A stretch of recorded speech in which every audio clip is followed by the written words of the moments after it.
Hello and welcome to this video. My name is Prasoon Gupta और मैं आपके लिए लेके आया हूँ सीजीपीएससी प्रीलिम्स 2020 का पेपर एनालिसिस। ठीक है, सो लेट्स बिगिन विथ।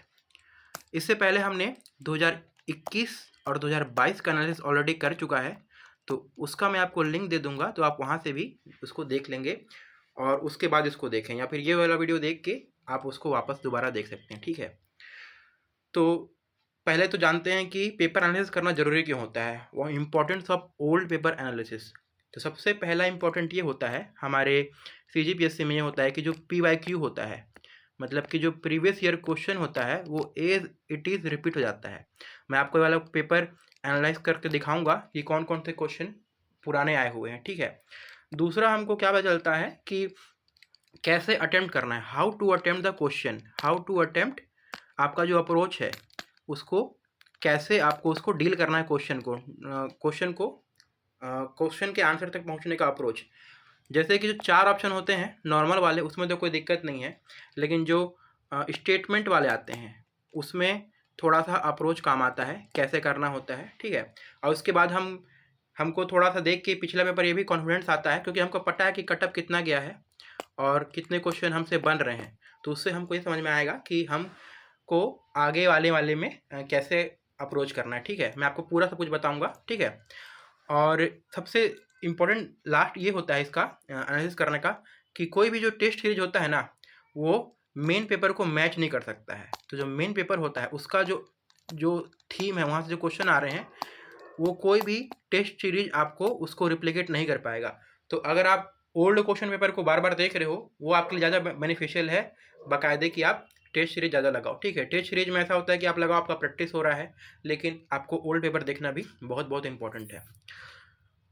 देखते हैं कि मेथड ऑफ एनालिसिस हम कैसे एनालिसिस करने वाले हैं। तो मैं आपको यहाँ पे क्वेश्चन अप्रोच बताऊंगा, कैसे अप्रोच करना है। ठीक है, और मैं आइडेंटिफाई करूंगा कौन से क्वेश्चन ईजी हैं, कौन से क्वेश्चन डिफिकल्ट है। जैसे जिनको मैं बोलता हूँ ईजी क्वेश्चन, जो होता है कि लो हैंगिंग फ्रूट, एक लो हैंगिंग फ्रूट का कॉन्सेप्ट होता है, जिसमें मैं ऐसा मानता हूँ कि जो इजी वाले क्वेश्चन है उनको पहले आप करोगे तो आपके लिए फ़ायदा होगा। ठीक है, लो हैंगिंग फ्रूट मतलब कि मान के चलो एक पेड़ लगा हुआ है, उसमें बहुत सारे फल हैं, तो ऊपर के फल फल मतलब कि डिफिकल्ट क्वेश्चन, आपको चढ़ने में बहुत दिक्कत आएगा, लेकिन कुछ फल यहाँ यहाँ पे भी होंगे, तो आप उसको आइडेंटिफाई करके अगर आप कलेक्ट कर लोगे तो आपकी जो टोकरी है कट ऑफ की वो भर जाएगी और आपको ऊपर तक जाने की ज़रूरत नहीं पड़ेगी। ठीक है, तो उस हिसाब से हम तैयारी भी करते हैं और एग्ज़ाम में भी उसको करते हैं। तो चलिए बिना किसी देरी किए फटाफट स्टार्ट करते हैं अपना आज का एनालिसिस।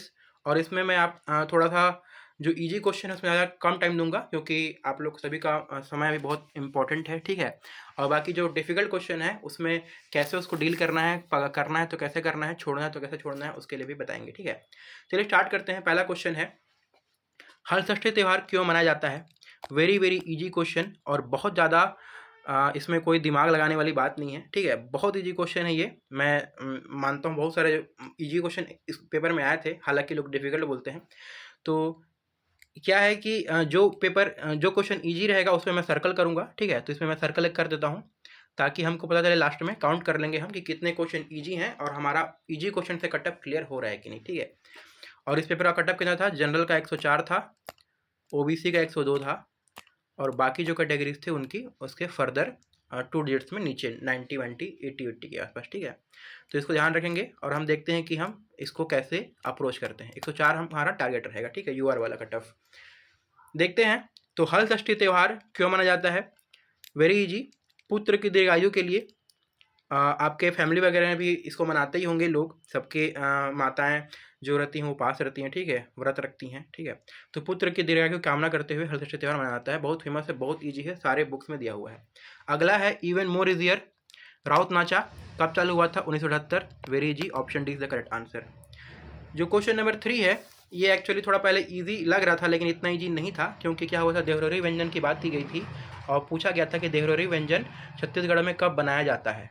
तो इसमें क्या था, शुरू में पहले आयोग ने पितृपक्ष लिया था, सबको पितृपक्ष लग भी रहा था। ठीक है, बट दावापत्ती के बाद इसको दिवाली ले लिया। ठीक है, तो ये देखिए होता है ना कि जो व्यंजन वगैरह होती हैं वो अलग अलग जगह पे बनाया जाता है, अलग अलग त्यौहार में। कुछ लोग अब तो व्यंजन ही है, अगर मैं उसको विवाह के टाइम में बना दूँ, विवाह में अगर मैं देवरोरी खिला दूँ तो ठीक है, नवा खाई में देवरी खा लूँ, कोई वैसा दिक्कत नहीं है, लेकिन जो एक प्रथा है उसके अनुसार इसको बाद में दीपावली ले लिया गया। तो इसको याद रखेंगे कि अगली बार अगर आता है अगली बार, तो आपको दीपावली लेना है, क्योंकि एक बार सीजीपीएससी ले चुका है। मैं इसको ईजी नहीं बोलूँगा क्योंकि ये अमेंडेड वाला था, ठीक है, तो थोड़ा सा कंट्रोवर्शियल टाइप का था।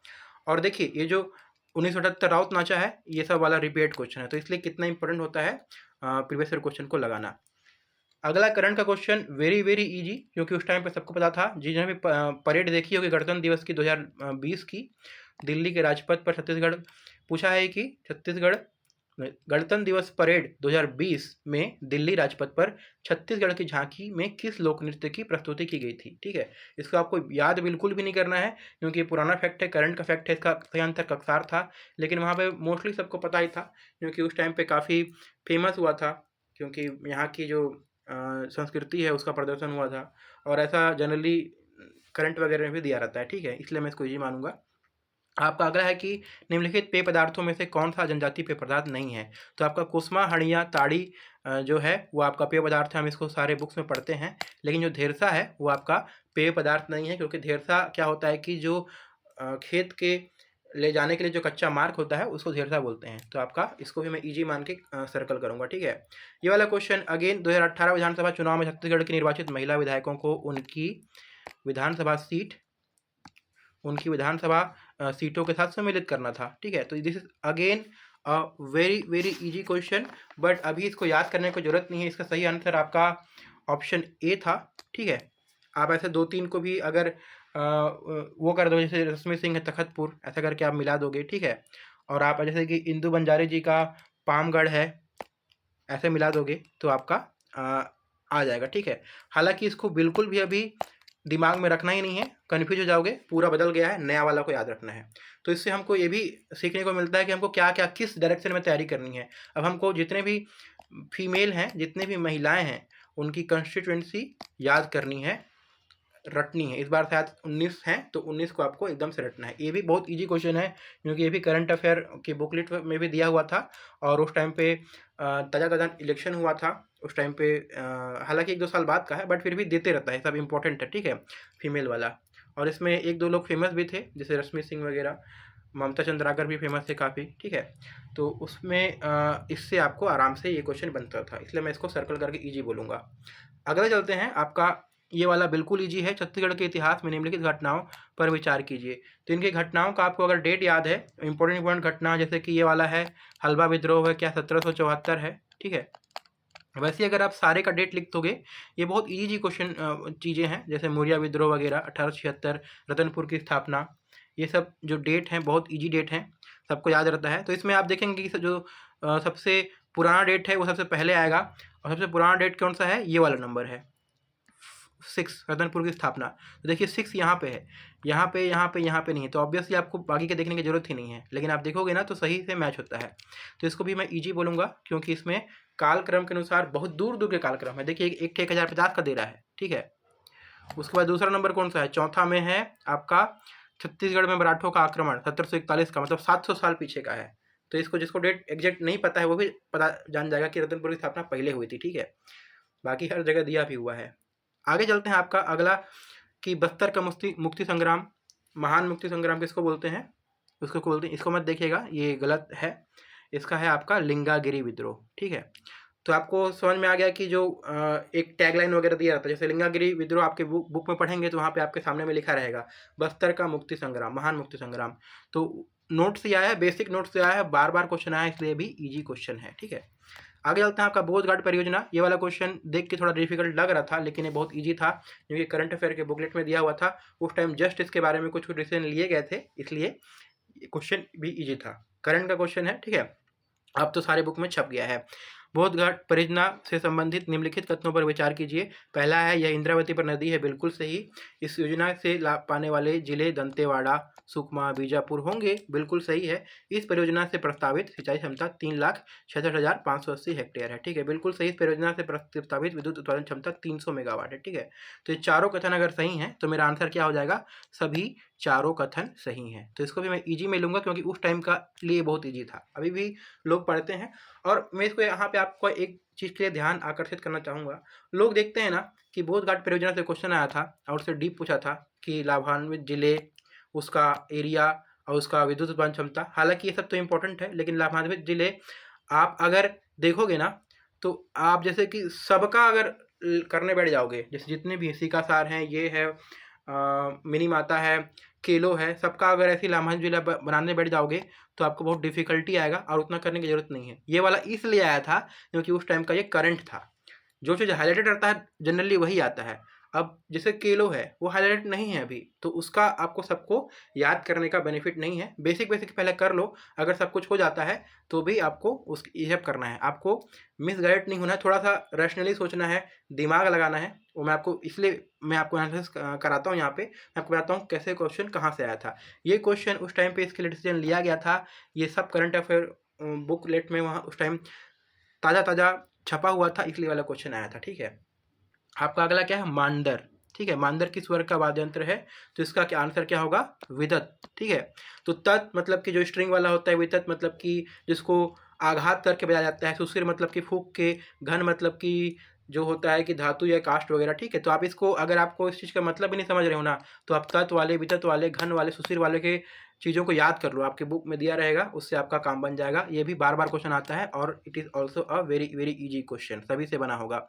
अगला जो क्वेश्चन है ये भी करंट अफेयर क्वेश्चन है, but it is a very difficult question. इसको मैं ईजी क्वेश्चन नहीं बोलूँगा। इसका आंसर भी हमको देखने की जरूरत नहीं है क्योंकि बहुत पुराना फैक्ट है। ठीक है, इसका आंसर है वे 1 और 2।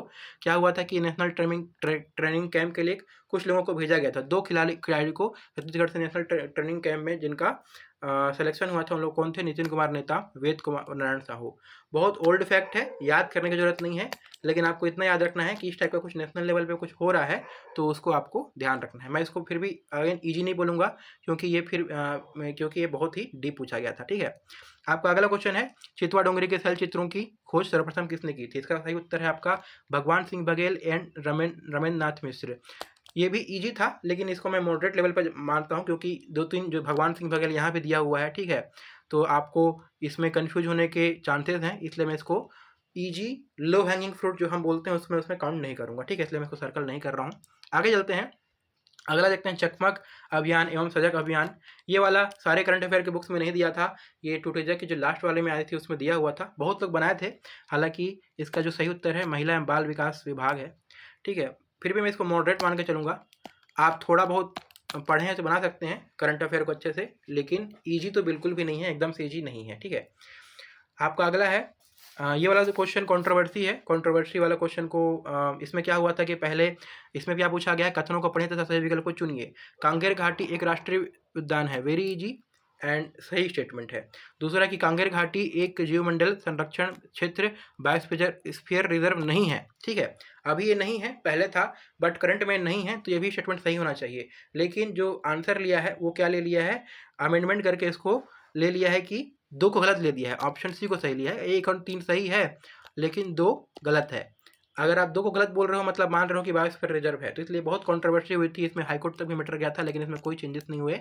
तो आपको तैयार रहना है इसके लिए कि 2-3 जो चेंजेस हैं, 2-3 जो चीज़ें हैं वो आपको इस टाइप की मिलेंगी। कांगेर घाटी तीरथगढ़ जलप्रपात से आरंभ होकर पूर्व में उड़ीसा से कोलाब तक बहती है, तो मैप में देखेंगे तो ये भी सही है और इसको सही सीजीपीएससी बोल रहा है, लेकिन दूसरे वाले गलत बोल रहा है। मेरे हिसाब से तीनों स्टेटमेंट सही है। ठीक है, तो आपको इसको इग्नोर करना है, ज़्यादा इस पर ध्यान नहीं देना है। 1-2-3 कॉन्ट्रोवर्शियल क्वेश्चन आए थे इस साल। ठीक है, इसको मैं ईजी बिल्कुल नहीं मान रहा हूँ। आपका अगला क्वेश्चन है, 15वां क्वेश्चन है कि इसमें फिर से कथन वाला आता है। कथन वाले क्वेश्चन इस साल बहुत सारे आए थे, हालांकि देखने में लगते हैं डिफिकल्ट बट हैं बहुत ईजी। जैसे कि आपको पता होगा कि यहाँ पहला कथन ये है कि प्रफुल्ल कुमारी देवी छत्तीसगढ़ की द्वितीय महिला शासक थी। ठीक है, और जो भी थोड़ा भी बहुत पढ़ा है उसको पता होगा कि ये पहली महिला शासक थी। ठीक है, पहली महिला शासक थी, तो ये स्टेटमेंट गलत हो जाता है। जैसे आप कथन 1 को गलत करोगे तो देखिए आप आंसर देखते हैं, कथन 1, 2 एवं 3 सही ऑप्शन ए में दिया हुआ है। जब कथन 1 को यहाँ सही बोल रहा है, इसी वजह से ये गलत हो जाएगा, ऑप्शन ए नहीं होगा आंसर। दूसरे में बोल रहा है कि कथन 1, 2 एवं 3 सभी गलत हैं, ये हो सकता है। ठीक है, इसको हम डॉट कर देते हैं। तीसरा में दिया है कथन 1 एवं 2 सही है लेकिन 3 गलत है, यहाँ भी कथन 1 को सही बोल रहा है, इसलिए आपका आंसर नहीं होगा। डी में बोल रहा है 1 एवं 2 गलत हैं लेकिन 3 सही है, तो अब क्या हो रहा है हमारा कि या तो बी होगा या तो डी होगा। चलिए दूसरा वाला पढ़ते हैं। दूसरा में दिया है प्रफुल्ल कुमारी देवी का राज्याभिषेक सन 1916 में हुआ था। ठीक है, तो हम इसको अगर थोड़ा पढ़ेंगे तो यहाँ हमको पता होगा कि ये 1922 में हुआ था, ठीक है। तो 1922 में हमको अगर पता है तो हमारा ये सब बहुत बेसिक फैक्ट है। आप किसी बुक को पढ़ोगे ना, काकतीय वंश के बारे में पढ़ोगे तो आप ये चीज़ तो पढ़ोगे ही, ठीक है। और महिला हैं करके ये भी ज़्यादा इंपॉर्टेंट हो जाता है, ठीक है। तो ये आपका ये भी गलत हो जाएगा, सॉरी सही नहीं है, गलत हो जाएगा। तो आपका 1 और 2 दोनों गलत हैं। अभी भी आप आंसर तक नहीं पहुंच पाए हैं, क्योंकि 1 और 2 दोनों गलत बी में भी है, और 1 और 2 दोनों गलत डी में ही है। तो हमको देखना है कि तीसरा वाला क्या है। तीसरा वाला दिया हुआ है कि राज्याभिषेक के समय प्रफुल्ल कुमारी देवी की आयु 12 वर्ष थी, जो कि बिल्कुल सही है। तो हमारे बी में दिया है कि तीनों गलत हैं, तो हमारा ये गलत हो जाएगा। जैसे ही ये गलत होगा हमारा डी आंसर सही आ जाएगा, ठीक है। तो इसको मैं ईजी ले रहा हूँ, हालांकि मॉडरेट है, लेकिन मैं इसको ईजी काउंट कर रहा हूँ, क्योंकि ये बहुत बेसिक फैक्ट्स है और हर जगह मोस्टली दिया ही रहता है, ठीक है। कहीं से ही पढ़ो, आप किसी बुक से पढ़ो, अगर सीजीपीएससी की तैयारी कर रहे हो तो आपको इतना तो पता ही रहता है, ठीक है। चलिए आगे बढ़ते हैं। आपका अगला क्वेश्चन है, अगेन वेरी जी, छत्तीसगढ़ मैदान निम्नलिखित में से कहाँ फैला हुआ है? मध्य छत्तीसगढ़। सबसे लप्पा क्वेश्चन, सबसे इजीएस्ट क्वेश्चन, ठीक है। इतना तो सबको पता ही रहता है, it is very easy question. आपका है कुरुसपाल शिलालेख में किस राजा के बारे में जानकारी मिलती है? सबसे उत्तर है सोमेश्वर देव। लेकिन कई लोग इसको नहीं बना पाए थे, इसलिए मैं इसको ईजी नहीं बोलूँगा, डिफिकल्ट या थोड़ा मॉडरेट बोल सकते हैं। अगला अगेन फिर से जी, चित्रांगजपुर को किस राजवंश ने की राजधानी बनाया? Panduvansh. Very very easy, circle करूंगा मैं इसको, क्योंकि ये बहुत इजी है। नेक्स्ट भी इजी है, रतनपुर के किस राजा के कार्यकाल में मराठा सेनापति भास्कर पंत ने आक्रमण किया था? तो जो आखिरी के थे रघुनाथ सिंह जी थे। मोस्ट इजिएस्ट फैक्ट, ठीक है। आपका है 1855। ये तो बच्चा को पता है कि 1855 में पहले डिप्टी कमिश्नर कौन बने थे? चार्ल्स इलियट बने थे, ठीक है। तो ये भी इजी है, इसके लिए इसको सर्कल करूंगा मैं। इजी वाले को थोड़ा फास्ट चल रहा हूँ, ताकि वीडियो की लंबाई थोड़ा ज़्यादा ना हो पाए और आपका भी जो कीमती समय है वो बचा रहे, ठीक है। आपका अगला क्वेश्चन है, ठंडा सत्याग्रह बिलासपुर में कब प्रारंभ हुआ था? थोड़ा डीप पूछ दिया था, और 1923 करके लोग थोड़े से ऑप्शन ए और डी में कंफ्यूज हो गए थे, इसलिए मैं इसको इजी नहीं बोलूँगा। बाकी इसका आंसर क्या है? 31 मार्च 1923। तो आपको इसको याद रखना है कि झंडा सत्याग्रह बिलासपुर में कब हुआ था? 31 मार्च 1923। आधुनिक भारत में जो क्वेश्चन आते हैं इतिहास के, आधुनिक इतिहास के छत्तीसगढ़ से, उसमें डेट का बहुत महत्व रहता है, वो भी फुल डेट पूछता है। तो आपको जितना भी डेट याद हो पा रहा है आप याद रखिएगा, ठीक है। नहीं हो पा रहा है तो छोड़ भी सकते हैं, क्योंकि मैं आपको दिखाऊंगा इस पेपर में अगर कोई 21 वाले क्वेश्चन को छोड़ देता तो भी उससे कटअप क्लियर हो जाता। मैं उसको आपको लास्ट तक दिखाऊंगा। इजी क्वेश्चन में कटअप क्लियर हो जाता है, ठीक है। आपका अगला क्वेश्चन है कि 15 अगस्त 1947 को दुर्ग के ध्वजारोहण किसने किया था? तो हम जानते हैं कि जब हम पढ़ते हैं 1947 वाला फैक्ट, तो उसमें कहाँ किसने किसने झंडा फहराया उसको हम याद करते हैं। तो इस वजह से, इस लिहाज से क्वेश्चन बहुत ईजी था। आप इसका सही उत्तर होगा क्या? आपका श्री घनश्याम गुप्त। तो घनश्याम गुप्त ने दुर्ग में आपका ध्वजारोहण किया था, ठीक है। इसको आप एलिमिनेट करके भी कर सकते हो कि पंडित रविशंकर शुक्ला और आर के पटेल तो इन लोग नहीं होंगे। इन लोग तो, एक ने नागपुर सीताबर्डी में कुछ कहीं पे कुछ पाया था, ये आर के पाटिल गांधी चौक वगैरह में कुछ किए थे, ठीक है। रामगोपाल तिवारी ऐसा नाम नहीं लग रहा है, तो आप ऐसा भी जान सकते हो कि घनश्याम सिंह गुप्त मोस्टली दुर्ग से रिलेटेड आते हैं, ठीक है। आपका अगला क्वेश्चन क्या है? छत्तीसगढ़ में असहयोग आंदोलन के दौरान बहिष्कार स्वरूप बैरिस्टर नगेंद्र नाथ दे ने किस उपाधि का त्याग किया था? इसमें लोग थोड़ा राय बहादुर और राय साहब और राय बहादुर में कंफ्यूज हो गए थे। जिसका पेपर उसने भी राय साहब लगाया है, लेकिन इसका उत्तर क्या होगा? राय बहादुर। तो आपको इसको याद रखना है, उपाधि वगैरह जितनी भी हैं याद रखनी है। इसको मैं ईजी फिर से नहीं बोल रहा हूँ, क्योंकि इसमें राय बहादुर और राय साहब में लोग कन्फ्यूज हुए थे, ठीक है। आपका अगला क्वेश्चन है, ये भी थोड़ा डिफिकल्ट है। छत्तीसगढ़ की लाल एवं पीली मिट्टी निम्नलिखित में से किस तरह के चट्टानों पर विकसित हुई है? इसका सही उत्तर है आपका ग्रेनाइट शिस्ट। तो इसको लोग समझ नहीं पा रहे थे, लोगों को लग रहा था कि लाल पीली मिट्टी किससे टूट के बनी है, बोल के सब लोग चूना पत्थर लगा के आ गए थे, ठीक है। लेकिन हुआ क्या था, ये कुछ इसका पूछने का मतलब ये है कि नीचे में चट्टान है, पत्थर है, ठीक है, रॉक्स है, और उसके ऊपर मिट्टी डेवलप हुई है, ठीक है। तो ये पूछ रहा है कि किस चट्टान के ऊपर डेवलप हुई है। तो इसमें नीचे क्या है? ग्रेनाइट शिस्ट चट्टान है, उसके ऊपर डेवलप हुई है, ठीक है। इसको मैं डिफिकल्ट मान के चल रहा हूँ, इजी नहीं बोल रहा हूँ, ठीक है। आपका अगला क्वेश्चन है, बहुत इजी है, 25वां नंबर। इसको मैं इजी बोलूँगा क्योंकि यहाँ पे क्या पूछा है कि छत्तीसगढ़ में पाई जाने वाली निम्नलिखित वृक्ष प्रजातियों में से कौन कौन सी राष्ट्रीयकृत वृक्ष सूची है? तो आपको पता है कि टोटल 6 है, साल, सागौन, खैर, साजा, बीजा, ठीक है, और खैर, शीशम, ऐसा करके है। 6 है, 6 सभी को याद रहता है, इसलिए इसका उत्तर क्या होगा? उपरोक्त सभी। D is the correct answer. अगला क्वेश्चन है, जनगणना से क्वेश्चन आता ही है। 2001 से 2011 के मध्य देश की जनसंख्या वृद्धि 22.59। Very easy, very repeated fact, बार बार आया है ये क्वेश्चन, ठीक है। अब अगला क्वेश्चन है कि छत्तीसगढ़ में से निम्नलिखित मिट्टियों में से स्थानीय नाम कौन सी सही नहीं है, ठीक है। तो पीली चिकनी मिट्टी को मटासी बोलते हैं, काली को कन्नर बोलते हैं, बहुत ईजी। काली एवं पीली मिट्टी को क्या बोलते हैं हम? डोरसा बोलते हैं, ठीक है, डोरसा बोलते हैं। इसको हम कच्छार नहीं बोलते हैं। तो आपका नहीं पूछा है करके ये हो जाएगा। इसको भी याद रखेंगे, आपको नहीं को वर्ड को हम कई बार मिस कर देते हैं, इससे हमारा आंसर गलत हो जाता है। क्योंकि अगर आप नहीं को नहीं पढ़ पाओगे, आप पहला पीली चिकनी मिट्टी मटासी को पकड़ोगे या फिर काली मिट्टी कन्हार को पकड़ोगे, आप टिक लगा के आ जाओगे, ठीक है। अनुपजाई लेटराइट को भाटा बोलते हैं, ये भी सही है, ठीक है। बट हमको नहीं पूछा करके इसका आंसर क्या होगा? सी, क्योंकि काली एवं पीली मिट्टी का मिश्रण को डोरसा बोलते हैं। वेरी इजी, इसलिए मैं इसको सर्कल करूंगा। आगे अपने चलते हैं। अगला है ये करंट अफेयर का क्वेश्चन है, सारे करंट अफेयर के बुकलेट में दिया हुआ था। ई पंचायत पुरस्कार के अंतर्गत पंचायतों के सशक्तिकरण के लिए ICT के उपयोग में छत्तीसगढ़ को पूरे भारत में कौन सा स्थान मिला है? इसका सही उत्तर था आपका दूसरा, ठीक है।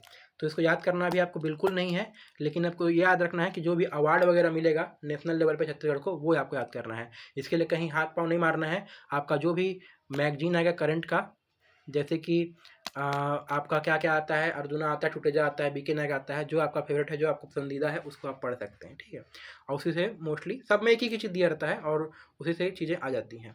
आपका अगला है very very easy again, Chhattisgarh में कौन सा कृषि जलवायु क्षेत्र? ध्यान रखिएगा, कृषि जलवायु क्षेत्र पूछा हुआ है। हमने भी जब कृषि पढ़ा था, इस फैक्ट को पढ़ा था कि कृषि जलवायु क्षेत्र में सबसे कम वर्षा कहाँ होती है? आपके छत्तीसगढ़ के मैदान में होती है, ठीक है। आपका अगला है कि निम्नलिखित वाक्यों को पढ़कर सही उत्तर को चिन्हित कीजिए। तो आपका स्टेटमेंट वाला क्वेश्चन आ गया फिर से, और ये क्वेश्चन थोड़ा सा कंट्रोवर्शियल था। पहले इसका उत्तर अलग लिए थे, फिर बाद में इसको अमेंड करके क्वेश्चन अलग ले लिया। इसमें क्या दिया हुआ है? पहला बोला है कि छत्तीसगढ़ में अधिकांशतः दक्षिण पूर्वी मानसून से हवा से द्वारा होती है। तो ये तो बिल्कुल गलत है, क्योंकि हमारे छत्तीसगढ़ में दक्षिण पश्चिम से और पूरे भारत में भी होती है, लेकिन इसको CGPSC ने सही लिया है। इसका सही आंसर जो CGPSC ने लिया है उसका आंसर ये है आपका बी। उसमें क्या क्या बोला है कि छत्तीसगढ़ में वर्षा अधिकांशतः दक्षिण पूर्वी मानसूनी हवाओं से होती है, और इसको सही ले लिया है। और छत्तीसगढ़ का अधिकांश भाग समशीतोष्ण जलवायु के अंतर्गत है। ये तो गलत है ही, क्योंकि major part of Chhattisgarh lies in temperate zone. Temperate zone में नहीं पाया जाता है, ट्रॉपिकल जोन में पाया जाता है, क्योंकि यहाँ से क्या है, कर्क रेखा गुजरती है। कर्क रेखा से नीचे जितनी भी पार्ट होते हैं उसको हम ट्रॉपिकल बोलते हैं, और उसके ऊपर जो होता है उसको सब ट्रॉपिकल बोलते हैं, और हमारा अधिकांश भाग ट्रॉपिकल जोन में आता है, ठीक है। तो इसको आप पढ़ेंगे। आई होप कि आप लोगों ने इसको पढ़ा ही होगा। तो आप इसको अगर थोड़ा सा वो करते कि जैसे कि हमको एग्जाम में पता नहीं होता कि विलोपित होगा कि नहीं होगा, ठीक है, तो उस तरीके से अगर आप देखते तो सबसे गलत हमको यही वाला लग रहा था, 2 वाला। इसको अगर काट के आप आंसर लाने का ट्राई करते, जैसे आप इसको बोलते कि हाँ टेम्परेट जोन में तो डेफिनेटली नहीं आता, क्योंकि टेम्परेट जोन बहुत ऊपर होता है। इंग्लैंड वगैरह जो फ्रांस वगैरह है वो लोग टेम्परेट जोन में आते हैं, हमारा ट्रॉपिकल एरिया ही है, ठीक है। तो अगर आप उसको 2 को काटते ना, तो आपका देखिए 2A में है तो कट जाता, 2B में है, C में है तो कट जाता, 2D में है तो कट जाता। तो ऐसे आप इसको जो आयोग का उत्तर है वहाँ तक ला सकते थे, ठीक है। तो और तीसरा दिया, छत्तीसगढ़ में तापमान के वितरण को समुद्र की निकटता एवं समुद्र सतह से ऊंचाई मुख्य रूप से प्रभावित करती है। बिल्कुल करती है, क्योंकि ऊंचे जगह पे तो समुद्र से ऊंचाई है, वहाँ पे जो आपका वातावरण है वहाँ ठंडा रहता है। और निकटता मतलब इन द सेंस कि ये नहीं बोल रहा है ये कि आपका निकट है या दूर है, मतलब एक फैक्टर होता है कि समुद्र तल से जितना आप दूर रहेंगे उतना आपका जो डेजर्ट एरिया रहेगा, और जितना आप पास रहेंगे वहाँ पे मॉडरेट एरिया रहेगा, ठीक है। तो निकटता एक फैक्टर है, निकट नहीं है, इसलिए यहाँ पे अलग तरह की पाई जाती है। जो पहला वाला स्टेटमेंट है उसमें इसने संभवतः शाखा को लिया होगा, क्योंकि हमारा जो शाखा है ना वो बंगाल की खाड़ी की शाखा है। उस बंगाल की खाड़ी जो शाखा है उस शाखा का नाम है दक्षिण पूर्वी, ठीक है। उसकी वजह से शायद ले लिया होगा इसको, ठीक है। बट इसमें इतना दिमाग नहीं लगाएंगे, अगली बार अगर पूछेगा ना तो दक्षिण पश्चिम मानसून ही लगाएंगे आंसर, ठीक है। इसको मैं इजी तो बिल्कुल नहीं बोलूँगा। आपका अगला है ये वाला बिल्कुल इजी है, क्योंकि ये दिया हुआ था। हाँ, इकोनॉमिक्स वाला क्वेश्चन है, और बार बार ये हाईलाइट फैक्ट भी था। इसको अभी भी आप पढ़ेंगे ना किसी भी इकोनॉमिक सर्वे को या करंट को, तो इसको बोल्ड करके दिया रहता है। यहाँ पे पूछा गया है कि किन 2 वर्षों में छत्तीसगढ़ राज्य की कृषि उत्पादन की वृद्धि दर स्थिर भाव पर ऋणात्मक दर्ज की गई थी। तो ऋणात्मक हो रहा है तो it is a very big thing, आपको थोड़ा ध्यान रखना है। 7 में भी एक बार ऋणात्मक हुआ है तो उसको भी आपको याद रखना है। और ओवरऑल एक बार 2020-21 में जो ओवरऑल जीडीपी है वो भी ऋणात्मक हुआ था, -1.8 हुआ था, उसको भी आपको याद रखना है, ठीक है। इसका सही उत्तर आपका होगा ऑप्शन सी, ठीक है। तो इसको बाद में अमेंड करके सही आंसर ले लेते हैं, शुरू में गलत लिया था, थोड़ा बहुत मिस्टेक होता है वहाँ पे भी, ठीक है। आगे चलते हैं, आपका अगला वेरी वेरी इजी। निम्नलिखित में से छत्तीसगढ़ राज्य का कौन सा वन वृत्त वनों की उपलब्धता की दृष्टि से सबसे बड़ा है? वेरी इजी, बिलासपुर वन वृत्त। इसको आप नहीं देखेंगे, बिलासपुर वन वृत्त आप सही से उसका जो वो होता है क्रम वगैरह पढ़ते हैं तो हम देखते हैं कि BJS करके कोड से पढ़ते हैं। BJS मतलब बिलासपुर, जगदलपुर, सरगुजा, ठीक है। सबसे बड़ा बिलासपुर, फिर जगदलपुर, फिर सरगुजा, ठीक है। इसको भी मैं सरल में ही बोलूँगा।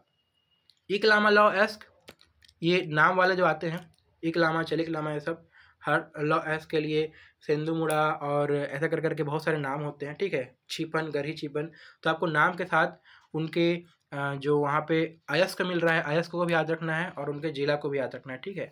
तो ये आपको लिस्ट मिल जाएगा आपके जो नॉर्मल कोई भी बेसिक बुक में, तो आपको यहाँ से आपको पता हो जाएगा कि ये कबीरधाम जिले में है। इसको मैं इजी मानूंगा क्योंकि ये बेसिक हर किसी बुक में दिया है और बेसिक मिनिमम तो इतना तो करना ही पड़ता है, ठीक है। अगर आप खनिज पढ़ रहे हो तो ये जो नाम वगैरह है इसको आपको याद करना ही पड़ेगा। जनगणना से एक और क्वेश्चन देखिए, 2020 में ही, फिर भी 2011 से आ रहा है जनगणना, क्योंकि नया वाला उस टाइम नहीं आया था, अभी भी नहीं आया है, इसलिए हमको अभी भी 2011 की जनगणना को ही पढ़ना है। हमारे इकोनॉमिक सर्वे में थोड़ा सा नया डेटा दिया है, उसको थोड़ा बहुत देख लेंगे, ज़्यादा फोकस लेकिन 2011 की जनगणना में ही करना है, क्योंकि आप देख पा रहे हैं क्योंकि पुराना जो है 2011 वाला ऑथेंटिक उसी को ही देता है जाता, ठीक है। इसको भी मैं ईजी बोलूँगा। इसमें क्या पूछा है, छत्तीसगढ़ की पुरुष साक्षरता दर, तो पुरुष साक्षरता दर आपकी कितनी होगी? 80.45, B is the correct answer. इसमें महिला का होता है 60, पुरुष का होता है 80 और एवरेज है आपका 70 या 71 ऐसा करके, ठीक है। तो आपको इसको दशमलव के 2 अंक तक याद रखना है। आपका अगला है, बीजापुर जिले में किस चट्टान की चट्टानें बहुत ज़्यादा मात्रा में पाई जाती हैं? तो ये आपका थोड़ा सा लोग कन्फ्यूज हो गए थे, लेकिन फिर भी बहुत ईजी है। मैं इसको ये नहीं बोल रहा हूँ, मॉडरेट बोलता हूँ, लोग कडप्पा में थोड़े कन्फ्यूज हो गए थे, ठीक है। लेकिन यहाँ पे क्या है, धारवाड़ पाया जाता है। आप इसको ये भी समझ सकते हैं कि बीजापुर है वो आपका दंतेवाड़ा के बगल में है, दंतेवाड़ा में लौह पाया जाता है और धारवाड़ जो शैल समूह है उसमें लौह मिलता है और उसके बाजू में ही है, तो ज़्यादा वहाँ पे धारवाड़ पाया जाता है, ठीक है। इसको मैं ईजी नहीं बोल रहा हूँ। आपका अगला है, ये भी कंट्रोवर्शियल है, इसका उत्तर सही उत्तर दक्षिण पूर्वी पश्चिमी मानसून होना चाहिए। पूछा है कि छत्तीसगढ़ में किन हवाओं से वर्षा होती है, लेकिन आयोग ने इसको दक्षिण पूर्वी लिया है, तो ये again a very controversial and ये विवादित क्वेश्चन है। इस पर बहुत विवाद भी हुआ था, ठीक है। लोग कोर्ट तक भी गए थे, बट कुछ उसमें इन लोग शाखा वगैरह बोल के इसको प्रूव कर दिए होंगे, क्योंकि अगर आप शाखा की बात करो ना तो शाखा में ये दक्षिण पूर्वी मानसून लेते हैं। लेकिन अगर आपको मानसून पूछ रहा है कभी भी अगली बार क्वेश्चन आता है तो आपको याद रखना है दक्षिण पश्चिमी ही लेना है, ठीक है। इस पर आप अडिग रहेंगे, ठीक है, हिलेंगे नहीं। पहले आंसर वो दक्षिण पश्चिमी लिया था, लेकिन अमेंड करके पता नहीं उनको क्या दिमाग में आ गया कि उन्होंने इसको चेंज कर दिया, ठीक है। आपका अगला क्वेश्चन इकोनॉमिक सर्वे का क्वेश्चन है। इकोनॉमिक सर्वे का जो मैं बेसिक पढ़ा हूँ उसमें मैं इस चीज़ को इंक्लूड किया हूँ, ठीक है। ये सब आपको याद करना होता है कि छत्तीसगढ़ राज्य को वर्ष 2018-19 में खनिज से कितनी राशि राजस्व के रूप में प्राप्त हुई थी? इसका उत्तर क्या है आपका? 6110.23 करोड़। इसको आपको बिल्कुल याद नहीं रखना है, इसको आपको नया वाला जो इकोनॉमिक सर्वे में दिया रहेगा या जो मैंने ऊपर जो वीडियो बनाया है इकोनॉमिक सर्वे का, वहाँ से आप इसको देख सकते हैं। नेक्स्ट है आपका गोधन न्याय योजना, लप्पा क्वेश्चन, वेरी इजी। 20 जुलाई 2020, उस समय शायद इस दिन हरेली पड़ा था, ठीक है।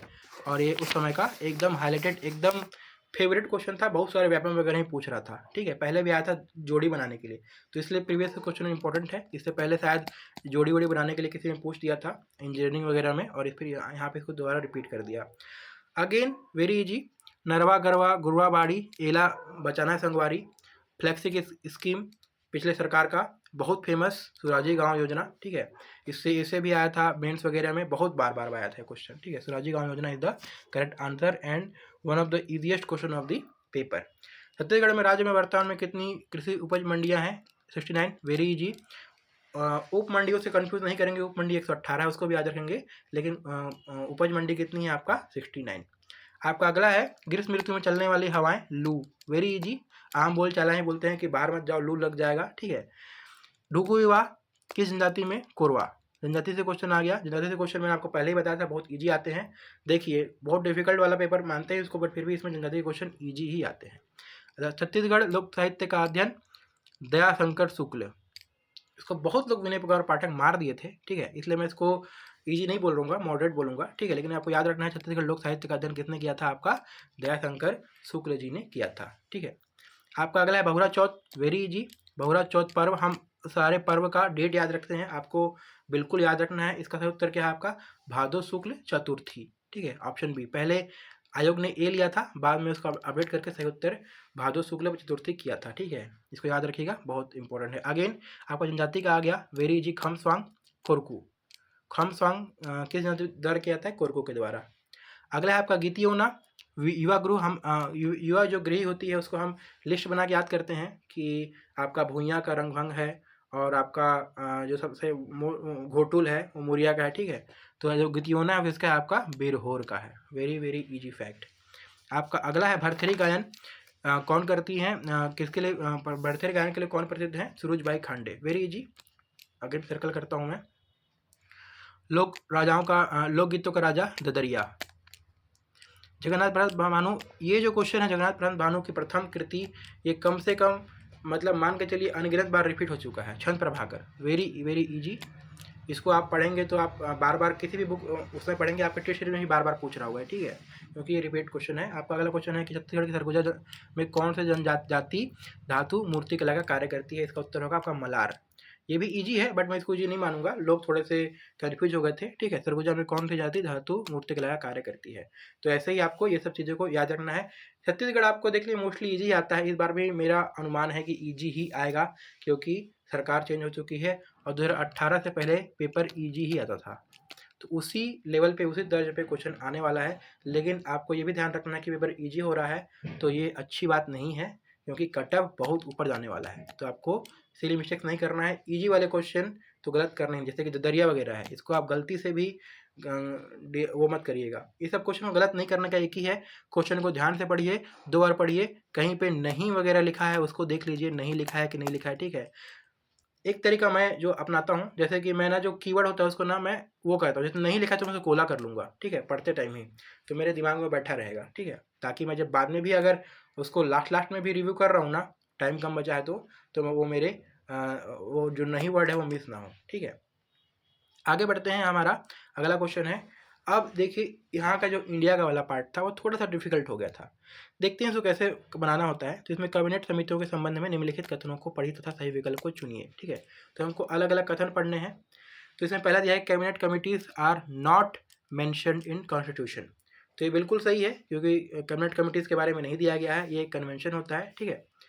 इसमें जो स्टेटमेंट 3 है, यहाँ से आप चीज़ों को पकड़ सकते हैं। इसमें दिया हुआ है कि if prime minister is the member of committee he may not necessary be the chairman of committee. इसका मतलब ये बोल रहा है कि अगर प्रधानमंत्री समिति के सदस्य है तो आवश्यक नहीं कि वो समिति के अध्यक्ष भी हों। ये स्टेटमेंट बिल्कुल गलत है। क्यों गलत है? क्योंकि अगर प्रधानमंत्री किसी कैबिनेट कमेटी का सदस्य बनता है तो ऑटोमेटिकली वो क्या हो जाता है, वो आपका अध्यक्ष बन जाता है, ठीक है। तो देखते हैं कथन 3 के हेल्प से हमारा क्वेश्चन सॉल्व हो पाता है कि नहीं। तो आपका सही भी कथन सही है, ये तो गलत हो जाएगा क्योंकि हमारा 3 गलत है। कथन 1, 2, 3 सही है, ये भी गलत हो जाएगा। कथन 2, 3, 4 सही है, ये भी गलत हो जाएगा, ठीक है। अब चौथा में क्या दिया है, कथन 1 और 2 सही है, लेकिन कथन 3 और 4 गलत है। तो हमारा सिर्फ एक स्टेटमेंट को पढ़ के हमारा आंसर आ गया, ठीक है। तो जो स्टेटमेंट वाले मैं आपको पहले बता रहा था, स्टेटमेंट वाले क्वेश्चन है उससे डरना नहीं है। हम क्या होता है कि हमको इसमें देखिए कई बार ऐसा होता है ना कि जो 4 में से एक भी पता है तो आप आंसर तक पहुंच सकते हैं, और जो ऑप्शन वाला होता है उसमें क्या होता है कि आपको पता है तो पता है, नहीं पता है तो नहीं पता है। लेकिन यहाँ पे आप थोड़ा बहुत आगे पीछे करके क्वेश्चन तक आंसर तक पहुँच सकते हैं, इसलिए मेरे हिसाब से थोड़ा सा ईजी होता है, ठीक है। बाकी को तो देख लेते हैं। कथन 2 दिया हुआ है कि कैबिनेट समितियाँ प्रधानमंत्री द्वारा समय की जरूरत एवं परिस्थिति की आवश्यकता को ध्यान में रखते हुए गठित की जाती हैं। बिल्कुल सही है, क्योंकि जो पिछला वाला लोकसभा था उसमें 6 कमेटी थी, इस बार 8 हो गई है, ठीक है। तो इससे आप समझ सकते हैं कि इसका आवश्यकताओं के अनुसार ये बदलते रहता है। आपका अगला है संसदीय मामलों की समिति के अध्यक्ष प्रधानमंत्री होते हैं, मतलब पार्लियामेंट्री अफेयर्स की जो समिति होती है उसके अध्यक्ष होते हैं प्रधानमंत्री, बिल्कुल गलत है, क्योंकि इसमें ना प्रधानमंत्री होते हैं, सदस्य होते ही नहीं है। अभी जो करंट है वो कौन है, वो आपके राजनाथ सिंह जी हैं। ठीक है, आगे चलते हैं। इसको मैं ईजी नहीं मानूंगा, हालांकि ये बहुत ईजी था ये वाला फैक्ट, लेकिन अगर किसी को नहीं पता है तो नहीं बना पाएगा। ठीक है, इसलिए मैं इसको सर्कल नहीं कर रहा हूँ, ईजी नहीं मानूंगा। आगे चलते हैं। आपका अगला क्वेश्चन है, ये आपका थोड़ा डिफिकल्ट क्वेश्चन है और इसको मैं अगेन इजी नहीं मानूंगा। कुछ क्वेश्चन होता है छोड़ने वाले, तो ऐसे क्वेश्चन छोड़ने वाले होते हैं। ठीक है, अगर आपको पता है तो आपके लिए बोनस है, नहीं पता है तो आप छोड़ देंगे तो भी आपका कटअप क्लियर हो जाएगा। मैं बताऊंगा कैसे क्लियर होगा, इसको लास्ट तक देखिएगा वीडियो को। पूछा है कि जैन साहित्य के संबंधित निम्नलिखित कथनों को पढ़िए तथा सटीक विकल्प को चुनिए। श्वेतांबर धर्मसूत्र 12 अंग हो शामिल हैं, ये बिल्कुल सही कथन है। ठीक है, और श्वेतांबर परंपरा के अनुसार इन अंगों का संकलन वल्लभी में आयोजित एक धर्मसभा में हुआ था, लेकिन ये कथन गलत है क्योंकि इनका संकलन पहले हो चुका था। इस जो ये वाला है इस पे इनको दोबारा इसका चिंतन किया गया था, उसमें कुछ सुधार किया गया था, अमेंडमेंट हुआ था एक तरह से। ठीक है, इसको ध्यान रखिएगा। तो इस फैक्ट को आप याद कर लीजिए, इसको आप इग्नोर करिए। ठीक है, 12 अंग शामिल हैं, इसको याद रख लीजिएगा, धर्मसूत्र में 12 अंग शामिल हैं। आप ये दिमाग में रख सकते हैं कि धर्मसूत्र है वो जैन साहित्य से है। ठीक है, और कुछ अगर इसके बारे में मिलता है तो पढ़ लीजिएगा, क्योंकि कई बार होता है कि उसी चीज़ से दोबारा पूछ देता है। मैं आपको आगे दिखाऊंगा कि उसी चीज़ से कैसे कैसे दोबारा क्वेश्चन आया है आगे। ठीक है, तो इसको मैं बिल्कुल भी इजी नहीं बोलूँगा। पहला कथन सही है, दूसरा कथन गलत है, तो हमारा जो आंसर होगा आपका ऑप्शन डी होगा। ठीक है, आपका अगला क्वेश्चन है, ये वाला क्वेश्चन को मैं थोड़ा इजी बोलूँगा क्योंकि कपिल वाला जो है ना, इसको हम पढ़ते हैं, मेंस का फैक्ट है। अगर आप पढ़ रहे हो सीजीपीएससी के लिए, मेंस थोड़ा पढ़ोगे ही, तो मेंस अगर आप थोड़ा भी एक बार पढ़े हो तो आपका क्वेश्चन बन सकता था। इसमें क्या लिखा हुआ है कि कपिल सांख्य पद्धति के सबसे पुराने प्रणेता हैं, वेरी वेरी ईजी। ठीक है, और दूसरा में कथन में क्या बोला है कि कपिल यह बताते हैं कि किसी व्यक्ति का जीवन प्रकृति की शक्तियों द्वारा गढ़ा जाता है, किसी देवी सत्ता द्वारा नहीं। तो ये भी कथन सही है, उनका मानना ही था। सांख्य में इन लोग लॉजिक वगैरह को और जो प्राकृतिक पावर है, नेचुरल पावर है, उसको ज़्यादा हम इन लोग वो तवज्जो देते थे, उसको ज़्यादा इंपॉर्टेंट देते थे, भगवान की शक्ति को उतना इंपॉर्टेंट नहीं देते थे। तो आपका क्या हो जाएगा, कथन 1 कथन 2 दोनों सही है। ठीक है, अगला आपका लगता है 54, भूकंपित छाया क्षेत्र संबंधित निम्नलिखित कथनों को पढ़े तथा सही विकल्प को चुनिए। तो ये वाला जो क्वेश्चन है शैडो जोन वाला, ये it is a very difficult question, ये मेरे ख्याल से छोड़ने वाला क्वेश्चन है। इतना घुस के ज्योग्राफी पढ़ना पॉसिबल नहीं है, यूपीएससी वाले भी इतना डीप तक याद नहीं रख पाते हैं। हालांकि अगर आप देखोगे तो लॉजिक से बन सकता है अगर कॉन्सेप्ट पता है तो।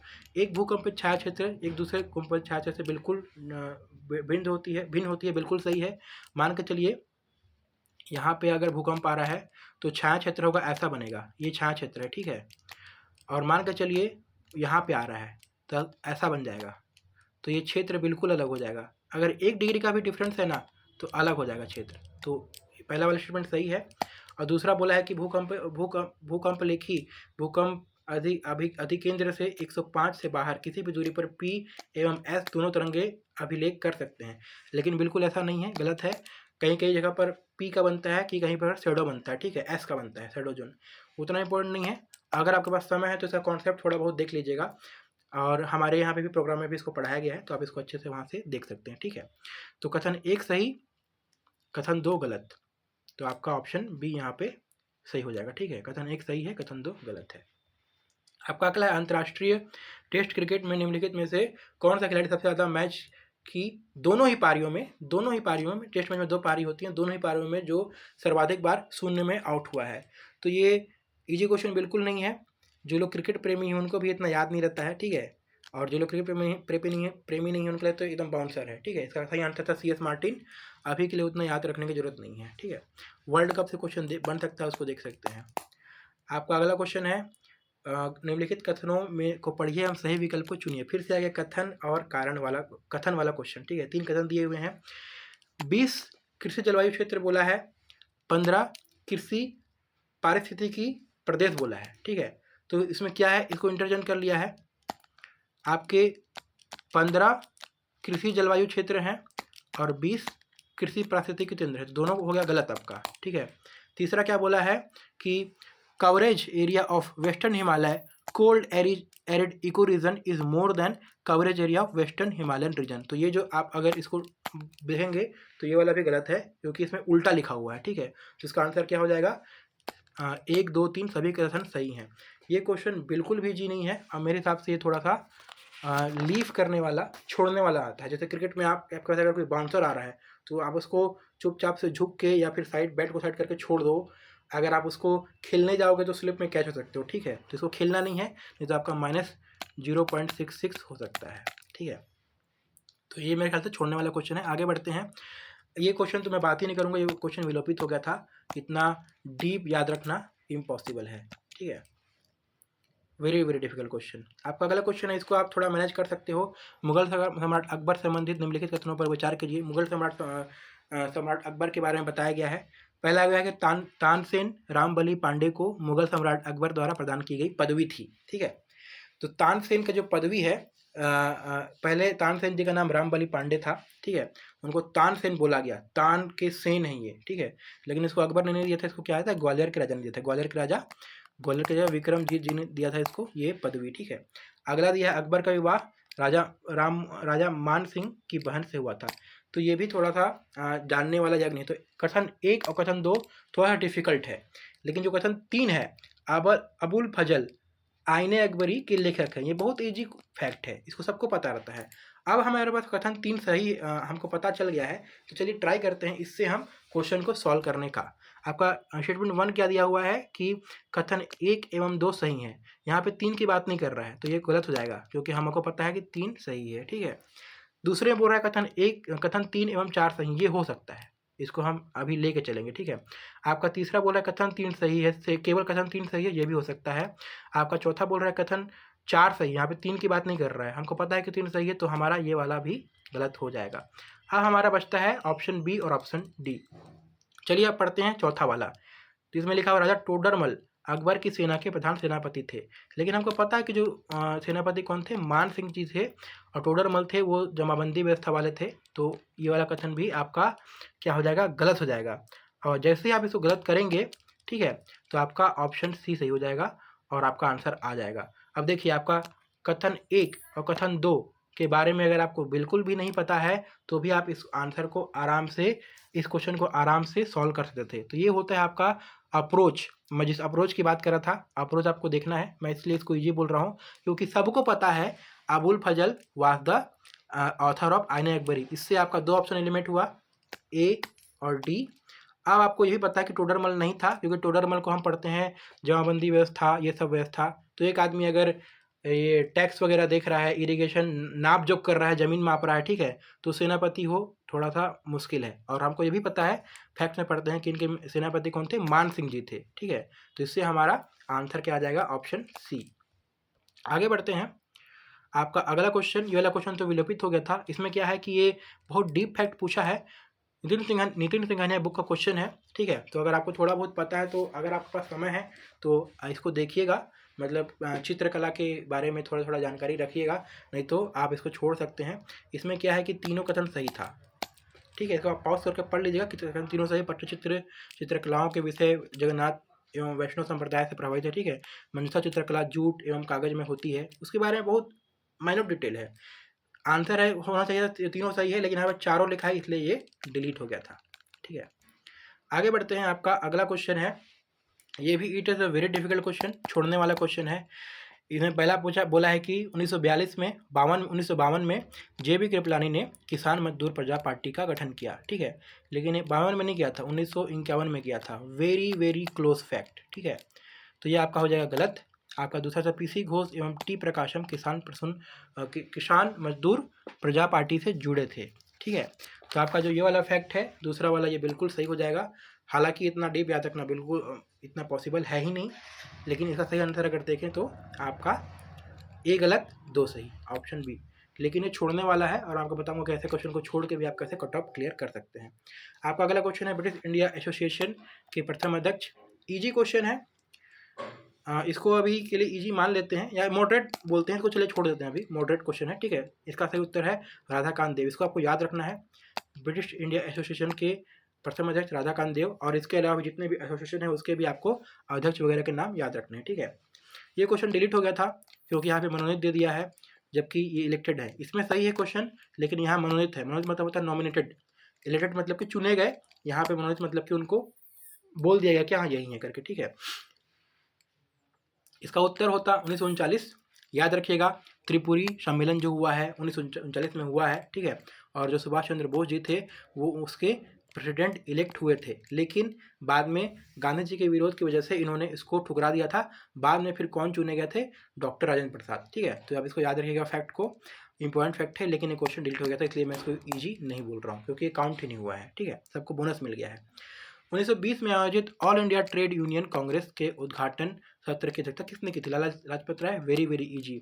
1920 All India Trade Union Congress, Lala Lajpat Rai ji को हम मजदूर नेता के रूप में याद करते हैं, ठीक है।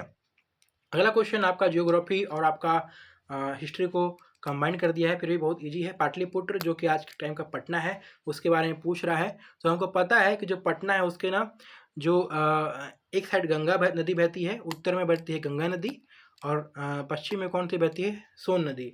तो दोनों को मिला के आपका क्या बनता है? आपका उसके जो कन्फ्लुएंस हैं या फिर जो आसपास में हो रही है उससे आपका पटना मतलब पाटलिपुत्र है, ठीक है। आगे चलते हैं आपका 65 क्वेश्चन। वेरी डिफिकल्ट क्वेश्चन, छोड़ने वाला क्वेश्चन है, इतना डीप याद रखना इम्पॉसिबल है, बट आप याद रख लीजिएगा कि आप क्या बता रिपीट हो जाए तो। नंदलाल बोस जो कि चित्रकार जी थे, वो किस वर्ष कला भवन शांति निकेतन के प्रिंसिपल बने थे? उत्तर क्या है? 1922। याद रखिएगा इस चीज़ को, फैक्ट को, बट इसको इजी मैं बिल्कुल भी नहीं बोलूँगा। आपका अगला क्वेश्चन है, लोकसभा एवं विधानसभा में सीटों के आरक्षण से संबंधित निम्नलिखित कथनों को पढ़िए तथा सही विकल्प को चुनिए। अब देखिए वाला क्वेश्चन क्यों पूछा होगा, क्योंकि उस समय बहुत ही फेमस एक अमेंडमेंट आया था, और उस अमेंडमेंट में जो आरक्षण है ST SC आरक्षण को बढ़ा दिया गया था, एंग्लो इंडियन आरक्षण को ख़त्म कर दिया गया था, ठीक है। तो उसी वजह से ये वाला क्वेश्चन आया था, और इसके इसलिए करंट से रिलेटेड जो करंट को आप पीछे लेके जाइए और उसका जो स्टैटिक फैक्ट है जो बुक में दिया है उसको पढ़ेंगे तो आप इसको कर सकते हैं। पहला वाला स्टेटमेंट गलत है, क्योंकि यहाँ पे बोला है कि लोकसभा में 540 सीटें हैं, जिसमें से 84 सीट ST के लिए, सॉरी 84 SC के लिए और 44 ST के लिए। तो ये सही है, ये सही है, ये गलत है। 44 सीट नहीं है, वहाँ पे 47 सीट है, ठीक है। तो सीट का नंबर आपको याद होना चाहिए, ठीक है। आपका अगला है कि किसी निर्वाचन क्षेत्र को आरक्षित करने के निर्णय परिसीमन विभाग लेती है, बिल्कुल सही, ठीक है। आपका अगला परिषद आयोग की नियुक्ति लोकसभा स्पीकर करता है, नहीं प्रेसिडेंट करता है। तो पहला और तीसरा गलत हो गया, दूसरा सही हो गया। तो 1 और 3 गलत, 2 सही। आपका सी, उसका सही उत्तर आपका इस क्वेश्चन का सी हो जाएगा, ठीक है। इस प्रकार से इसको आप सॉल्व कर सकते हैं। मॉडरेट क्वेश्चन है, इसको मैं इजी बिल्कुल नहीं बोलूँगा, इसलिए सर्कल नहीं कर रहा हूँ, ठीक है। ये वाला क्वेश्चन अमेंड हो गया था, ठीक है। इसमें क्या बोला है कि 44वें संविधान संशोधन 1978 द्वारा संपत्ति के अधिकार को मौलिक अधिकार की सूची से हटा दिया गया था, बिल्कुल सही है। पहले मौलिक अधिकार था आर्टिकल 31 में, उसको हटा दिया गया, ठीक है। और उसको बाद में कहाँ जोड़ दिया गया? 300A में। लेकिन चूंकि यहाँ पे संविधान की बात हो रही है और यहाँ पे दिया हुआ है कि संविधान के संपत्ति के अधिकार को संविधान के भाग 12 में अनुच्छेद 300A के तहत विधिक अधिकार बना दिया गया। यहाँ विधिक बोल रहा है, लीगल बोल रहा है, ठीक है। हालांकि वो लीगल भी है, लेकिन यहाँ पे संविधान की बात कर रहा है, इसलिए क्या होना चाहिए?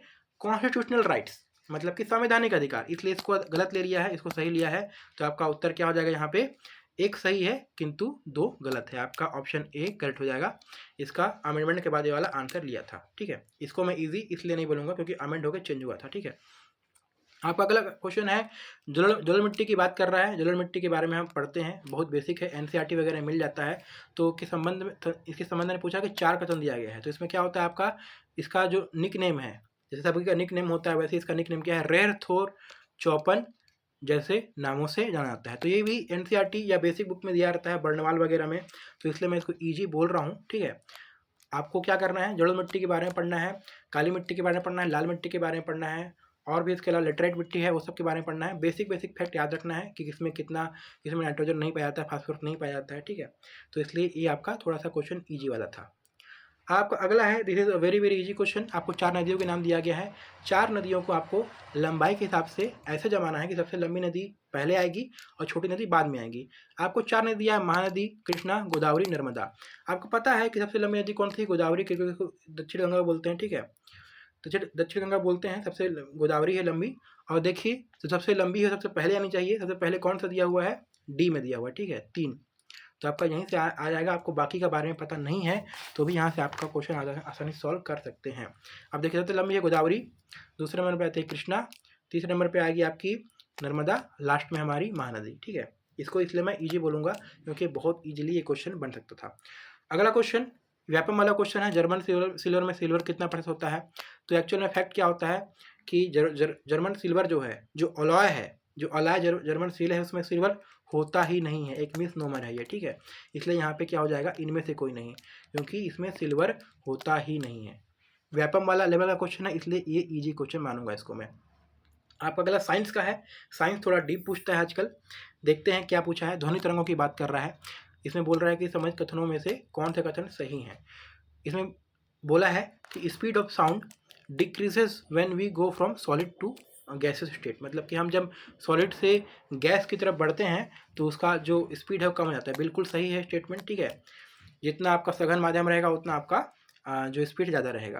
किसी भी माध्यम में जैसे ही हम तापमान को कम करेंगे ध्वनि की गति बढ़ जाती है। नहीं, ऐसा नहीं है, बिल्कुल उल्टा होता है। इसमें जो एक फ्रिक्वेंसी के थ्रू एनर्जी होती है उसकी वजह से ये होता है।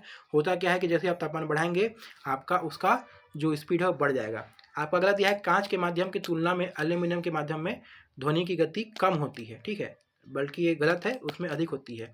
एल्यूमिनियम में ध्वनि की गति ज़्यादा होती है। तो इसका सही उत्तर क्या हो जाएगा, केवल एक कथन सही है। ठीक है, और इसको मैं इजी नहीं बोल रहा हूँ क्योंकि जो दूसरा वाला है इसको थोड़ा सा फाइंड करना थोड़ा मुश्किल है। कुछ क्वेश्चन होते हैं छोड़ने वाले, ये थोड़ा सा छोड़ने वाला क्वेश्चन था। अगला क्वेश्चन वेरी इजी, लेकिन इसमें लोग सिली मिस्टेक्स किए थे। आपको मैक्रो न्यूट्रिएंट्स को पढ़ना है। इसमें पूछा है कि पौधों की वृद्धि के लिए कौन से संबंध में निम्नलिखित में से कौन मैक्रो न्यूट्रिएंट है। तो जैसे जिंक और बोरान माइक्रो हैं और पोटेशियम क्या है, मैक्रो है। मैक्रो मतलब कि किसकी आवश्यकता ज़्यादा होती है पौधों की। तो जो पोटेशियम है उसकी आवश्यकता ज़्यादा होती है, जिंक और बोरान की आवश्यकता थोड़ी सी कम होती है। अगर आप मैक्रो को माइक्रो पढ़ दोगे तो बी या सी में से एक को टिक करके आ जाओगे और सिली मिस्टेक्स कर दोगे। लेकिन सिली मिस्टेक्स को अवॉइड करिएगा, इसमें आपको थोड़ा सा ध्यान में रखना पड़ेगा। सिली मिस्टेक्स अगर आप ज़्यादा कर देंगे तो आप बाहर हो जाएंगे। अगर आप सिली मिस्टेक्स नहीं करेंगे ना, आप इजी को सॉल्व करिए, सिली मिस्टेक्स नहीं करिए, आप बहुत आराम से अंदर हो जाएंगे। मैं आपको बताऊंगा लास्ट में जब हम काउंट करेंगे इजी क्वेश्चन के बारे में। ठीक है, आपका अगला है, ये थोड़ा यूपीएससी क्वेश्चन है। इसमें पूछा है कि जो पारा निकलता है वैसेला गैस वो कहाँ कहाँ से निकलता है। तो आपका कीटनाशक से भी निकलता है, डेंटल अमेलगम से भी निकलता है, फ्लोरेंट लैम्प से भी निकलता है और कोयला आधारित ताप विद्युत गृह से निकलता है। तो ऐसे क्वेश्चन मोस्टली यूपीएससी में आते हैं, इसको मैं इजी नहीं बोलूँगा। आपका अगला है, ये वाला आपका इजी है क्योंकि आपका ये मेंस के सिलेबस का क्वेश्चन है। ये क्वेश्चन आपको 10वीं वगैरह में पढ़ते हैं। आप कोई विज्ञान वगैरह कुछ दे रहे होंगे, एसीएफ वगैरह देते हैं या फिर कुछ परिचारक वगैरह कुछ आता है, उसमें भी आप इसको पढ़ेंगे। उत्तल दर्पण के बारे में बोला गया है कि अनंत तथा दर्पण के ध्रुव के बीच रखी वस्तु का प्रतिबिंब कहाँ बनेगा। तो ये आपका होगा उत्तल दर्पण। आप ऐसे यहाँ पे कोई चीज़ को रखेंगे तो उसका प्रतिबिंब यहाँ पे कि यहाँ बनता है। हमेशा इसमें सीधा बनेगा, आभासी बनेगा, और वही चीज़ पूछा है। तो आप इसको बिना डायग्राम बनाए या बिना कोई दिमाग लगाए, अगर उत्तल दर्पण दिया हुआ है तो आप सीधा आभासी को ही करके आप टिक लगा सकते हैं। वास्तविक तो उसमें बनता ही नहीं है, इसको काट दीजिए। वास्तविक फिर दिया हुआ है, इसको बनता ही नहीं, उल्टा वहाँ बनता ही नहीं है। ठीक है, तो आप इसको एकदम नॉर्मल तरीके से इसको सॉल्व कर सकते थे, बहुत ईजी है। अगेन आपका प्रकाश संश्लेषण की प्रक्रिया में एटीपी कितने अणु ग्लूकोज के प्रत्येक अणु के संबंधित संश्लेषण करते हैं। ठीक है, तो ये भी बहुत इजी है, मेंस का फैक्ट है। जब आप फॉर्मूला लिखते हैं तो आप वहाँ पे 18 एटीपी करके लिखते हैं और इसी को पूछ रहा है ये कि कितना अणु निकल रहा है। ठीक है, जिसका आंसर क्या हो जाएगा आपका बी। ठीक है, 18। नेक्स्ट क्वेश्चन है, ये थोड़ा सा डिफिकल्ट है, कुछ क्वेश्चन छोड़ने वाले होते हैं, तो ये आपका छोड़ने वाला क्वेश्चन है। जल विवाद के बारे में बोल रहा है, तो महादाई का 3 होगा, गोदावरी का 5 होगा, नर्मदा का 4 होगा, महानदी का वो होगा। तो आपका ऑप्शन ए सही हो जाएगा। लेकिन ये छोड़ने वाला क्वेश्चन है, इसमें ज़्यादा दिमाग लगाना नहीं है। हालांकि ये दिया हुआ था, बहुत जगह दिया हुआ था, इसका ऑप्शन ए सही है। बहुत जगह दिया हुआ था, बीके नायक में भी शायद दिया हुआ था ये, ऐसा बाद में लोगों ने क्लेम किया था, लेकिन मैं इसको इजी नहीं मान रहा हूँ। ये तो बहुत ही डिफिकल्ट क्वेश्चन है आपका ये वाला। इसमें क्या बोला है कि 1947 में जो एक मंत्रिमंडल बनी थी तो उसमें क्या क्या चेंजेस हुए थे। पहले एक अंतरिम सरकार बनी थी 1946 में, फिर आज़ादी हुआ, आज़ादी के बाद एक नई सरकार बनी। तो उसमें क्या हुआ था कि जो CH भाभा थे उनको पहले दिया गया था आपका works minds and power, works minds and power दिया गया था उनको, पोर्टफोलियो मतलब मंत्रालय। बाद में उनको दे दिया गया क्या, कॉमर्स। तो उनका चेंज हो गया था। और बाकी 3 है ना, उनका चेंज नहीं हुआ था। इनको लेबर दिया गया था, राजेंद्र प्रसाद जी को दिया गया था फूड एंड एग्रीकल्चर। ठीक है, और आपका जो ये बलबीर बलदेव सिंह हैं, तो बल वाले हैं इसलिए उनको डिफेंस दिया गया था, ठीक है। और इन जो 1, 3 और 4 हैं दोनों में सेम रखा गया था, चेंज नहीं किया गया था, लेकिन सी एच भाभा को चेंज किया गया था, इसलिए आंसर क्या होगा आपका केवल 3, ठीक है। तो देखिए इसमें क्या है, आपको टेबल याद करना होगा, लक्ष्मीकांत वगैरह में दिया है, आप अगर पलट के देखोगे ना पहले दूसरे चैप्टर में ही तो आपको टेबल मिल जाएगा। उस टेबल में आपको ये मंत्रिमंडल दिया हुआ, ये मंत्रिमंडल दिया है, वहाँ से आप टैली कर सकते हो कि कौन कौन से लोगों का सेम है, किन किन का डिफरेंट है, ठीक है। तो ये भी उतना याद रखना पॉसिबल नहीं है, छोड़ने वाला क्वेश्चन मान के चलता हूँ मैं इसको, ठीक है। आपका अगला है वेरी वेरी इजी क्वेश्चन, कौन सी संवैधानिक निकाय है? तो जिसका आर्टिकल दिया हुआ है, जिसका अनुच्छेद दिया हुआ है, जिसका संविधान में उल्लेख है, उनको क्या बोलते हैं? संवैधानिक निकाय। तो इसमें मानवाधिकार तो बिल्कुल नहीं है, ठीक है। आप एक को काटेंगे तो आपका ऑप्शन ए और बी ऑलरेडी कट गया, ठीक है। आपको ये देखना है कि 2 और 3 में से कौन है।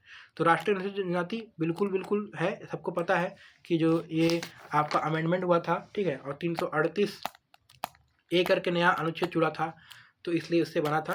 तो आपका केवल 2 सही उत्तर हो जाएगा, आपको बाकी देखने की जरूरत नहीं है। राष्ट्रीय जांच एजेंसी बिल्कुल नहीं है, आपदा वगैरह भी बिल्कुल नहीं है, ठीक है।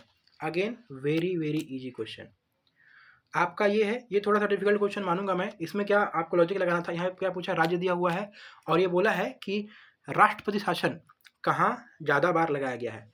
तो आपको यहाँ से इसको लॉजिक लगा सकते हैं कि जो मणिपुर है वो डिस्टर्बेड एरिया है, ठीक है। तो जहाँ डिस्टर्बेड एरिया है वहाँ सबसे ज़्यादा होगा, सबसे ज़्यादा कहाँ है? 10 है, ठीक है। तो ए का 2 लगा लीजिए, ए का 2 लगाते ही आपका आंसर आ जाएगा। तो इसका आ जाएगा उत्तर प्रदेश में 9 हो जाएगा, फिर उसके बाद बिहार में आपका हो जाएगा 8, उड़ीसा थोड़ा शांत एरिया है, ठीक है, तो यहाँ पे 6 हो जाएगा, ठीक है। आप कैसे करके इसको सॉल्व कर सकते हैं क्वेश्चन को, ठीक है। आपका अगला क्वेश्चन है, किसी पार्टी को एक राज्य की पार्टी के रूप में मान्यता तभी मिल सकती है जब, तो क्या है यहाँ पे राज्य पार्टी के बारे में कुछ कुछ दिए गए हैं, लेकिन इसके फ्रेमिंग में गड़बड़ी हो गई थी और इसके ऑप्शन में क्या था, उपयुक्त में से कोई नहीं दिया हुआ था, इसलिए आंसर को उपयुक्त में से कोई नहीं देना लिया गया। आप इसको देख लीजिएगा जो क्राइटेरिया है, ठीक है, राज्य पार्टी के बारे में देख लीजिएगा, बट मेरे ख्याल से इस बार तो नेशनल पार्टी वाला जो क्राइटेरिया है वो ज़्यादा इंपॉर्टेंट है, क्योंकि आप बनी हुई हैं अभी अभी, ठीक है। तो क्राइटेरिया आप देख लीजिएगा, यहाँ से आप देखिएगा तो आपको कन्फ्यूजन हो जाएगा, ठीक है, क्योंकि यहाँ पे आंसर भी इनमें से कोई नहीं ले लिया है। ये वाला शायद सही था, बट थोड़ा फ्रेमिंग में गलती हो गया थी, इसलिए ये वाला, क्योंकि एवं एवं कर दिया था, ठीक है, या करके यहाँ पे एवं कर दिया था, एवं नहीं होता है, या तो ये या तो यो ऐसा करके, ठीक है, इसलिए इसको हटाना पड़ा। पहले आंसर ये लिया था सी, लेकिन बाद में इसको उपयुक्त में से कोई नहीं लेना पड़ा, ठीक है। अगला क्वेश्चन है, चित्रकार राजा रवि वर्मा का पेंटिंग वगैरह पूछा था तो ठीक है, समझ में आता, लेकिन जन्म तिथि पूछ दिया तो इसका हैप्पी बर्थडे हम क्यों याद रखें? ठीक है, लेकिन याद करना पड़ता है, CGPSC है, 1848 इसका उत्तर है, याद रखिएगा, शायद अगली बार पूछ ले, बट मैं इसको ईजी बिल्कुल नहीं बोलूँगा, डिफिकल्ट क्वेश्चन है, ठीक है। आगे चलते हैं, आपका अगला है, ये वाला क्वेश्चन बहुत कंट्रोवर्शियल और बहुत डिफिकल्ट क्वेश्चन है, बट इसको थोड़ा बहुत लॉजिक करके बनाते हैं, देखते हैं क्या क्या दिया है। सौर मंडल के बारे में आपको कुछ कथन दिए गए हैं, आपको बताना है कौन कौन से सही हैं। बुध ग्रह सौर मंडल का सबसे गर्म ग्रह है? नहीं, बिल्कुल नहीं है। कौन सा है? शुक्र ग्रह है, ठीक है, शुक्र ग्रह है सबसे गर्म। क्यों? क्योंकि उसमें, हालांकि अगर सन से आप देखेंगे सबसे पास कौन सा पड़ता है? बुध, ठीक है, दूसरे में पड़ता है शुक्र, लेकिन जो बुध है यहाँ पे आपका वायुमंडल नहीं है, तो यहाँ पे कुछ हीट रुक ही नहीं पाता है, लेकिन शुक्र में वायुमंडल है, इसलिए चमकीला है और यहाँ पे ये गर्म भी हो जाता है, इसलिए सबसे ज़्यादा हीटेड, सबसे गुस्से वाला, सबसे गर्म शुक्र है, ठीक है। चमकता भी है, इसको नॉर्थ स्टार बोलते हैं शुक्र ग्रह, ठीक है। सो हम लोग नॉर्थ स्टार बोलते हैं ध्रुव तारा, लेकिन वो ध्रुव तारा नहीं है, वो शुक्र ग्रह है, ठीक है। अगला आपका शनि ग्रह का उपग्रह गैनीमीड सौर मंडल का सबसे बड़ा उपग्रह है। तो देखिए जो गैनीमीड है ना, वो सौर मंडल का सबसे बड़ा उपग्रह है, लेकिन वो शनि का नहीं है, वो किसका है? आपका जुपिटर का है, ठीक है, जुपिटर है, इसलिए ये आपका गलत हो जाएगा। ये गलत हो गया, ये गलत हो गया। आप जैसे 2 को गलत कर दोगे आपका आंसर आ जाएगा, ठीक है। आपका आंसर क्या आएगा? केवल 3 और 4 सही। क्यों सही है? क्योंकि नेपच्यून में गैस का वलय पाया जाता है, बिल्कुल सही। फोबस और डाइमस मंगल के उपग्रह हैं, बिल्कुल सही, लेकिन उनके उपग्रह यार हम क्यों याद रखें? इतना याद रखना थोड़ा मुश्किल होता है, ये छोड़ने वाला क्वेश्चन था। अननेसेसरी आप -0.66 मत करिएगा इसमें, ठीक है, ऐसे क्वेश्चन में।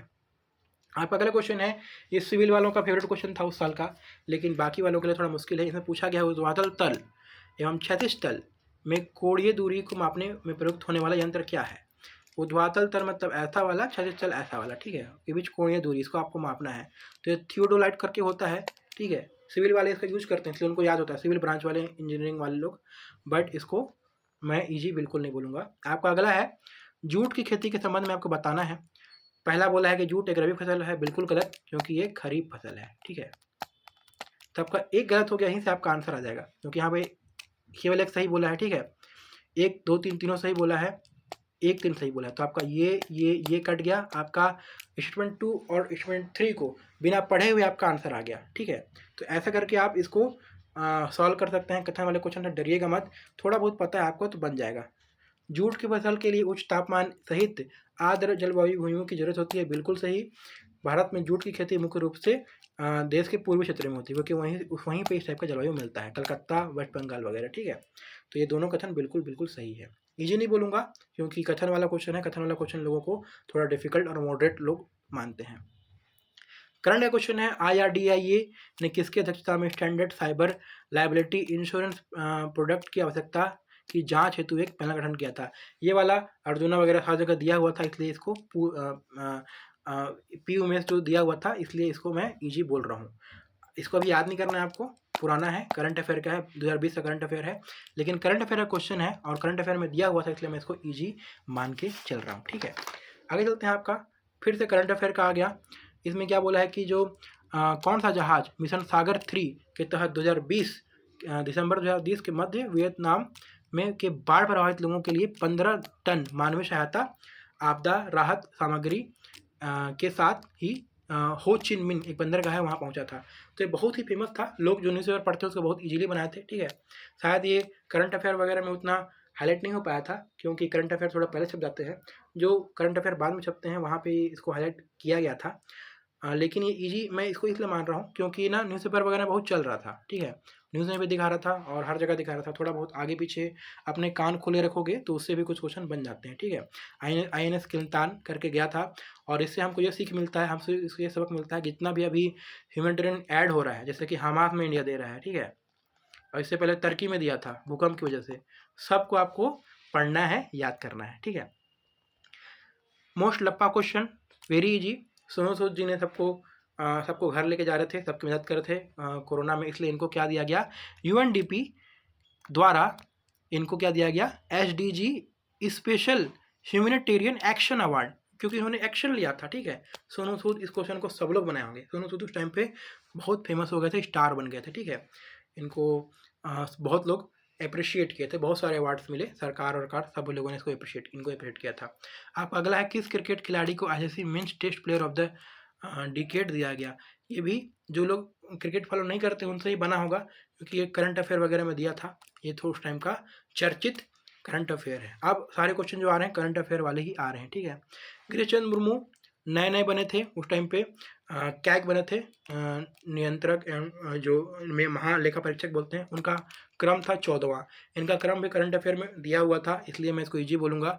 और आपको भी क्रम वगैरह याद रखना, जैसे कि अभी हमारे प्रेसिडेंट बने हैं, वाइस प्रेसिडेंट बने हैं, ठीक है, तो उनका जो क्रम है आपको उसको अच्छे से याद रखना है, ठीक है। हमारे राज्यपाल का भी क्रम याद रखना है, ठीक है।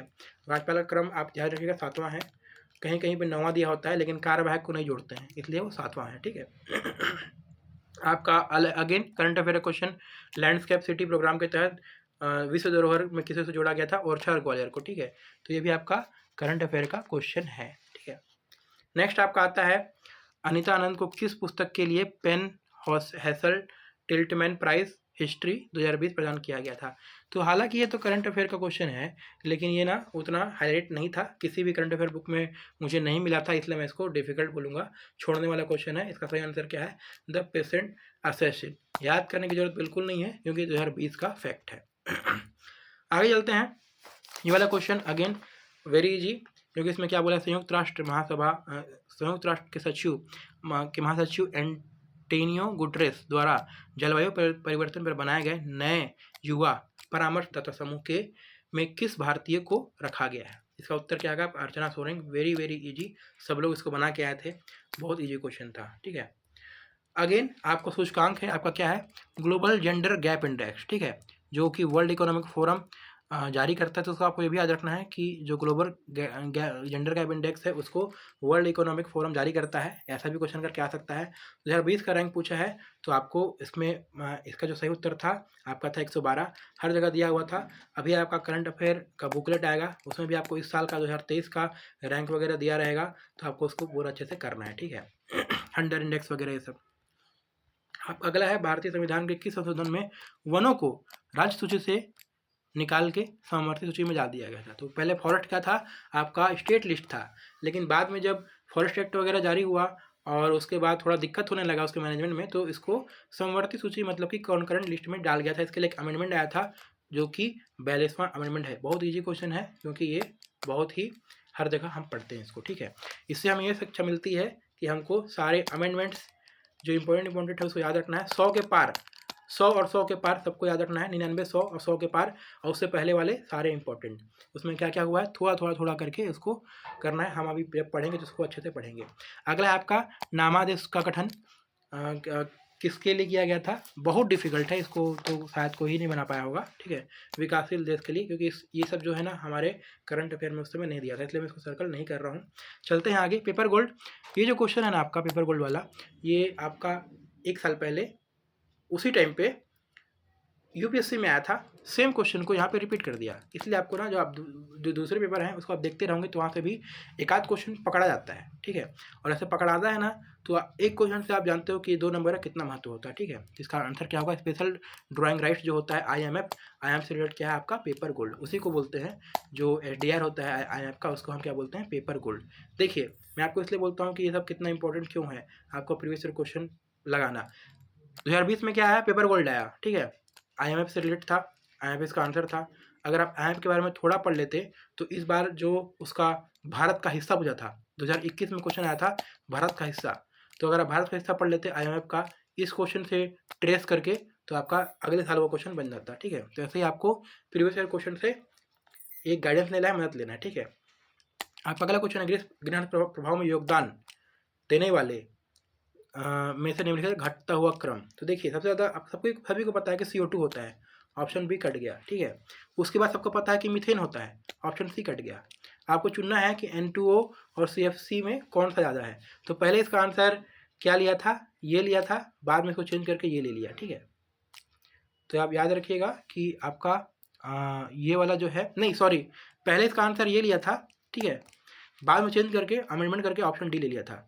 तो अकॉर्डिंग टू CGPSC सबसे पहले होता है कार्बन डाइऑक्साइड, उसके बाद होता है मीथेन, उसके बाद N2O, उसके बाद क्लोरोफ्लोरोकार्बन। इस क्रम को याद रखिएगा, आगे पूछ सकता है। मैं आपको बताऊंगा आगे क्यों पूछ सकता है इसी टाइप के क्वेश्चन, क्योंकि इस वाले क्वेश्चन को देखिए। इसमें क्या बोला है, इसमें आपको क्या बोला है कि क्षेत्रफल की दृष्टि से निम्नलिखित जीवमंडल संरक्षण क्षेत्रों का घटता हुआ क्रम क्या है। मतलब आपको क्या बोलना है, decreasing order of biosphere reserve from the point of view of length. देखिए इसमें क्या है, आपका ये वाला क्वेश्चन आया, सेम क्वेश्चन 2022 में आ गया, जो कि दूसरे सारे बायोस्फीयर रिजर्व थे। हालांकि ये क्वेश्चन विलोपित हो गया क्योंकि उसमें कुछ एक दो के सारे सेम हो गए, कुछ रीजन रहा होगा, लेकिन देखिए क्वेश्चन उसी थीम से जुड़ के आ रहा है, ठीक है। तो क्रम वाला पूछा तो आगे भी पूछ दिया, तो जो लोग इसको देखे होंगे उनसे उस समय उनका थोड़ा इजी रहा होगा। वैसे ही आपको क्या करना है, क्रम वगैरह देखना है सबका, जो सबसे बड़ा कौन सा है, छोटा कौन सा है, पहले कौन सा हुआ था, बाद में कौन सा बना हुआ था। थोड़ा बहुत एरिया वगैरह याद करने का प्रयास करेंगे, अगर नहीं हो पाया तो ठीक है, हो पा रहा है तो जितना जितना इंपॉर्टेंट है उसको याद रखेंगे, ठीक है। इसका सही उत्तर क्या होता है आपका होता है ये वाला, मन्नार की खाड़ी, सुंदरवन, पंचमढ़ी, फिर कंचनजंगा, ये वाला, ठीक है।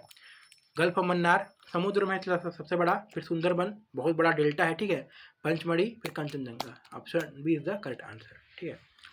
वेरी वेरी इजी बोलूँगा इसको मैं। अम्ल वर्षा में निम्नलिखित होते हैं, कौन कौन से होते हैं, आपका एसिटिक एसिड होता है, आपका सल्फ्यूरिक एसिड होता है, दोनों मिलके वो अम्ल वर्षा करते हैं।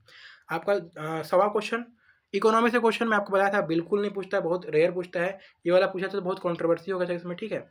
इसके बाद शायद मेरे ख्याल से पूछा भी नहीं है। चलिए इसको पढ़ते हैं। इसमें क्या बोला है, कथन 1 में बोला है कि net domestic product is equal to gross domestic product plus depreciation, ठीक है। बट ऐसा नहीं होता है, क्या होता है यहाँ पे माइनस डिप्रिशिएशन होता है तो नेट आता है, इसलिए ये वाला आपका गलत हो जाएगा, ठीक है। जैसे आपका गलत हुआ, आपका आंसर ऑलरेडी आ जाएगा। ठीक है, देखिए स्टेटमेंट 1 अगर आपका गलत होता है तो कथन 1, 2 एवं 3 सही है, इसको आप काट दीजिए, कैंसिल हो गया। कथन 1 एवं 2 सही है, इसको भी आप काट दीजिए। ठीक है, अब आपका या तो सी हो सकता है या डी हो सकता है, लेकिन जो पहले इसमें क्या लिया था, पहले आपका डी लिया था, बाद में सी कर दिया। ठीक है, क्योंकि दावा पत्र करके लोगों ने 2 और 3 को सही प्रूव कर दिया। तो आपको याद रखना है कि प्रति व्यक्ति आय पर कैपिटा इनकम है वो net domestic product upon total population होता है। एक्चुअली ये उतना भी सही नहीं है, लेकिन क्या होता है ना, इसमें प्रति व्यक्ति आय के बारे में कुछ बोला नहीं है, लेकिन जो जीडीपी वाला प्रति व्यक्ति आय होता है वो ऐसा होता है, इसलिए इसको सही लेना पड़ा, तो इसको सही लिया इन्होंने। अगला बोला है कि net domestic product is the better net domestic product is the better matrix than gross domestic product for comparing the economics of the world. ये तो बिल्कुल सही है, क्योंकि इसमें क्या होता है कि अगर आप नेट ले रहे हो, आप उसमें डिप्रिसिएशन को हटा दे रहे हो, ठीक है, और बाकी सब चीज़ें हैं उसको भी हटा दे रहे हो, तो उससे आप कंपेयर इजीली कर सकते हो। तो कथन के तौर पर अगर हम देखें तो ये वाला बिल्कुल सही होता है। ठीक है, तो इस तरह से ये कंट्रोवर्शियल क्वेश्चन था, लेकिन इसको मैं बिल्कुल भी इजी वाला मान के नहीं चलूँगा, और इसका आंसर क्या होगा आपका, जो अंतिम लिया था केवल 2 एवं 3 क्वेश्चन सही हैं। ठीक है, तो लॉजिकली आप इसको बना सकते हैं। पहला वाला अगर आप गलत कर देते हो ना, तो मोस्टली नन ऑफ जवाब नहीं होता है, और ऑप्शन सी से आप इसको कर सकते थे। चलिए काउंट करते हैं कितना हमारा सही वाला है, लो हैंगिंग फ्रूट वाले कितने हैं। एक, मैं फटाफट से काउंट करता हूँ। आपको अगर ये काउंटिंग बोरिंग लगेगी तो आप ऐसे फॉरवर्ड करके वीडियो को 10 सेकंड, 20 सेकंड, 15, 30 सेकंड फॉरवर्ड कर सकते हैं। ठीक है, 1, 2, 3, 4, 5, 6, 7, 8, 9, 10,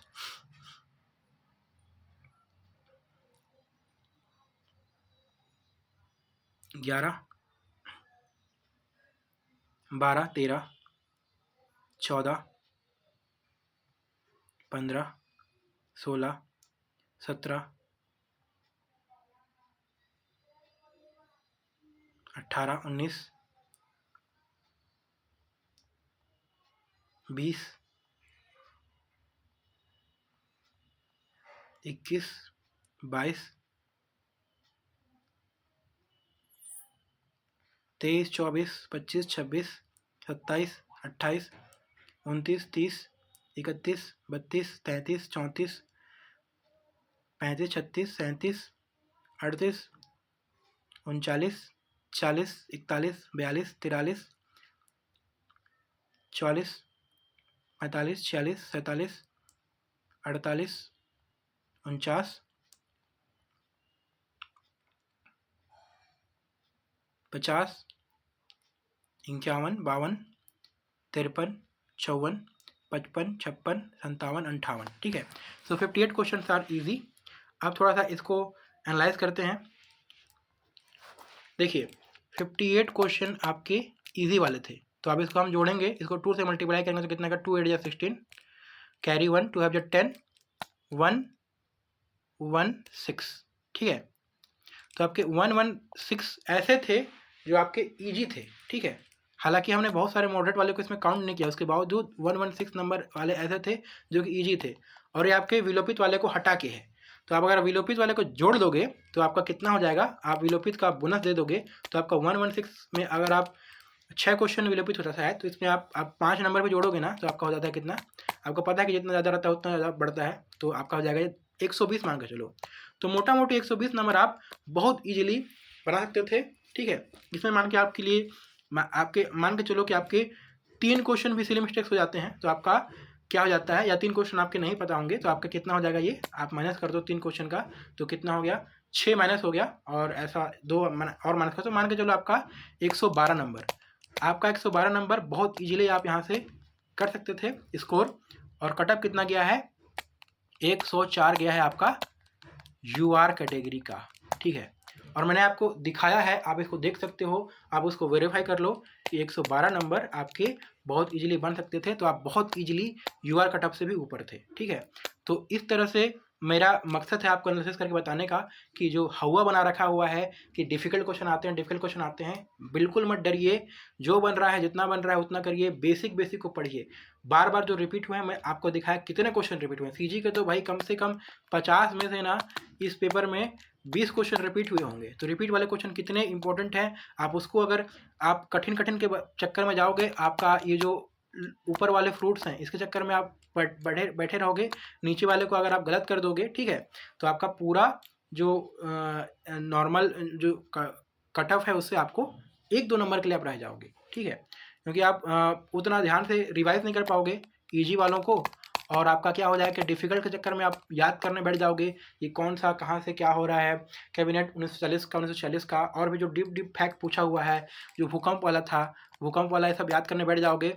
मैं ये नहीं बोल रहा हूँ कि आप उसको मत पढ़ो, लेकिन पहले आपका बेसिक वाला एकदम से कंप्लीट कर लो, अमेंडमेंट के याद कर लो, अमेंडमेंट वगैरह याद कर लो, आर्टिकल जो इंपॉर्टेंट है वो याद कर लो, ठीक है, जितना भी हिस्ट्री का जो फैक्ट है बेसिक आपको लूसेंट वगैरह मिलता है, लूसेंट के फैक्ट्स हैं वो याद कर लो, या आपको जो प्रतियोगिता सारांश से मिलता है सामान्य अध्ययन में वो याद कर लो, उसके बाद उस पे जाओ ऊपर वाले पे, क्योंकि अगर आप ईजी वाले को अगर आप गलत करते हो ना, तो फिर आपको भगवान भी नहीं बचा पाएगा, ठीक है, और उसी से ही कटअप आता है। आप अगर कोई भी सिलेक्टेड लोगों को देखोगे तो कोई उतना ज़्यादा एक्स्ट्रा ऑर्डिनरी नहीं पढ़ता है, उन लोग के पास कंसिस्टेंसी रहता है, बार बार बेसिक चीज़ों को रिवीजन करते हैं, मल्टीपल रिवीजन करते हैं, multiple revision is the key, इतना मल्टीपल कर दो कि आपको बिना ऑप्शन देखे आपका जो क्वेश्चन है आपका वो बन जाए, ठीक है, तो इस पर आप ध्यान रखोगे, और आपका जो बचे हुए 65 डेज हैं उसको आप इसी तरीके से पढ़ाई करोगे। सो ठीक है, मेरी शुभकामना आपके तैयारी के साथ है, अच्छी तैयारी करिए, मैं आपके साथ हूँ ही हमेशा के लिए, और एग्ज़ाम तक मैं रहूँगा, आपके हर स्टेप पे मैं आपका हेल्प कर रहा हूँ, और मैं उम्मीद करता हूँ कि इस एनालिसिस देख के आपको थोड़ा बहुत कुछ तो आपको पता चला होगा। पुराना एनालिसिस भी देख लीजिए, 2020 वाला, जो लोग नहीं देखेंगे 2021 वाला, 2022 वाला, हमने 3 का कर दिया हुआ है एनालिसिस, अब बचा है हमारा 2019 का, 2018 का, 2018 तक का करेंगे, उससे ऊपर जाने का ज़्यादा आवश्यकता नहीं है, ठीक है, तो इतना 5 को कर लेंगे तो हमारा पर्याप्त हो जाएगा, इससे कुछ क्वेश्चन भी आ जाएंगे, बाकी हमको अटेम्प्ट करने का तरीका पता चलेगा, किसको छोड़ना है किसको पकड़ना है, ठीक है, तो मिलते हैं फिर अगले वीडियो में, तब तक के लिए bye bye and take care.